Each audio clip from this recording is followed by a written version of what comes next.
আধা ঘন্টার জন্য পয়সা থাকে, গাড়ির জন্য অপেক্ষা করে, 1 ঘন্টার জন্য পয়সা থাকে অপেক্ষা করে, কেউ বা 2 ঘন্টা 3 ঘন্টা। এই স্টেশনে কেউ পালং দিয়া তুষক দিয়া কেউ সাজায় না, কারণ জানে কিছুক্ষণ পরে এই স্টেশনটা ত্যাগ করতে হবে। দুনিয়া আমাদের জন্য একটা স্টেশন। আল্লাহ তাআলা দুনিয়াতে পাঠাইছে আমাদেরকে, এখান থেকে আমাদেরকে চলে যেতে হবে। এখানে থাকতে হবে কিরকম ভাবে থাকতে হবে বলতেছে। আপনাদের এখানে এক প্রকার মাছ আছে, ভাইন মাছ বা চিকরা মাছ, অনেক জায়গায় অনেক নাম বলে। তো দেখা যাচ্ছে এই ভাইন মাছ থাকে কিন্তু আপনার খাদার ভিতরে, দুনিয়ার লুম খাদা এইগুলোর ভিতরে থাকে। কিন্তু এই ভাইন মাছটা আপনি যখন বলবেন দেখবেন যে তার গায়ে কোনো খাদা নাই, একেবারে পরিষ্কার মাছ।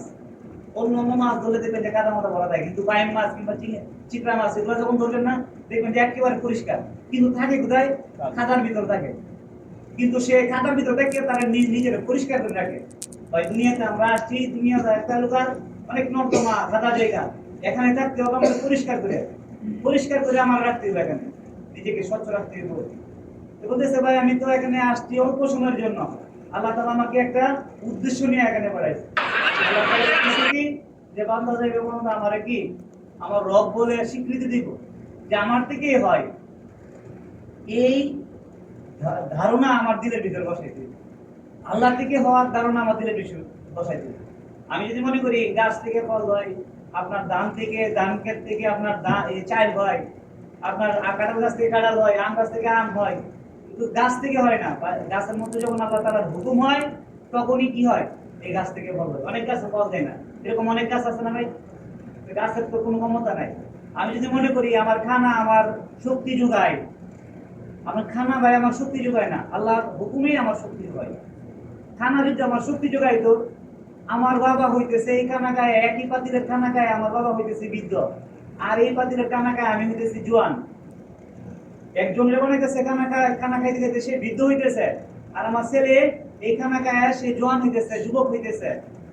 তো খানার কি ক্ষমতা আছে? খানার যদি ক্ষমতা থাকতো তো খানা খাইতে সবাই জোয়ান থাকতো। খানার কোনো ক্ষমতা নাই। ক্ষমতা কার ভাই? আল্লাহ। এই আল্লাহ তাআলা আমাদেরকে দুনিয়াতে পাঠাইছে এই আল্লাহ তাআলার ইবাদত করার জন্য। ইবাদত কি ভাই? আমরা যে চাকরি করতেছি, আমরা যে এই বিদেশে আসছি, এটাও ইবাদত। কখন হবে এটা?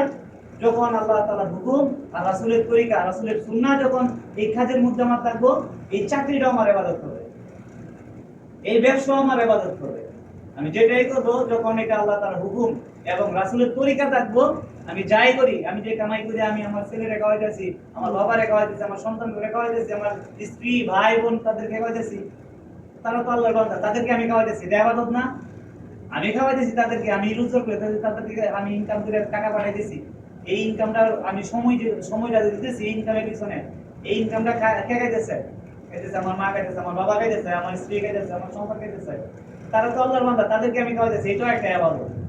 তো ইবাদতটা কখন হবে? যখন আমি কাজের শুরুতে যে কোনো কাজ করবো, যে গান গায় অনেকে কাজ শুরু করে, গান গাইতেছে আর কাজ করতেছে, তাই কাজের শুরুতেই বিসমিল্লাহ বলে কাজ শুরু করে, মানে আল্লাহর নামে কাজ শুরু করে, এই কাজ শুরু। কেউ দেখতেছে, কেউ গাড়ি স্টার্ট দিতেছে, বিসমিল্লাহ বলে স্টার্ট করে। আর হালাল এবং হারাম ভাই, হালালে আপনার আরাম আছে আর হারামে আরাম নাই। আপনি টাকা কামাইতেছেন লক্ষ লক্ষ টাকা, আপনার শান্তি নাই। এর লাগে আল্লাহ তাআলা তো বলছে, আল্লাহ তাআলা শান্তি রাখছে দুনিয়ার মধ্যে, শান্তি রাখে নাই, শান্তি রাখছে দিনের মাধ্যমে। যে দিন মোতাবেক চলবো দুনিয়াতে আল্লাহ তাআলা তাদের শান্তি রাখবো। টাকা পয়সা হইলে কি কেউ ভাই শান্তিতে থাকে? যাদের টাকা বেশি দেখবেন যে পেরেশানি থাকে বেশি, যাদের টাকা কম যেমন রিস্কাওয়ালা আইসা ঘুম দিতেছে, ডারসে ঘুম দিতেছে, কিন্তু কোটি কোটি টাকার মালিক নিচে আপনার সুপার সেট, আপনার শোয়ার জন্য কি দামি দামি একটা সরঞ্জাম, কিন্তু ঘুম হইতেছে না, ট্যাবলেট খাইতে হয় ঘুমের জন্য। এরকম লোক আছে না? ঘুম কিন্তু আপনার টাকার উপরে না, ঘুম আল্লাহ তাআলার পক্ষ থেকে আসে। এই জন্য আল্লাহ তাআলার হুকুম আর রাসূলের তরিকা নিজের জীবনের মধ্যে বাস্তবায়ন করতে হবে। এই অল্প সময় জিন্দেগি আপনার ভাই চলে যাইতে হইব, আমি চাই আর না চাই।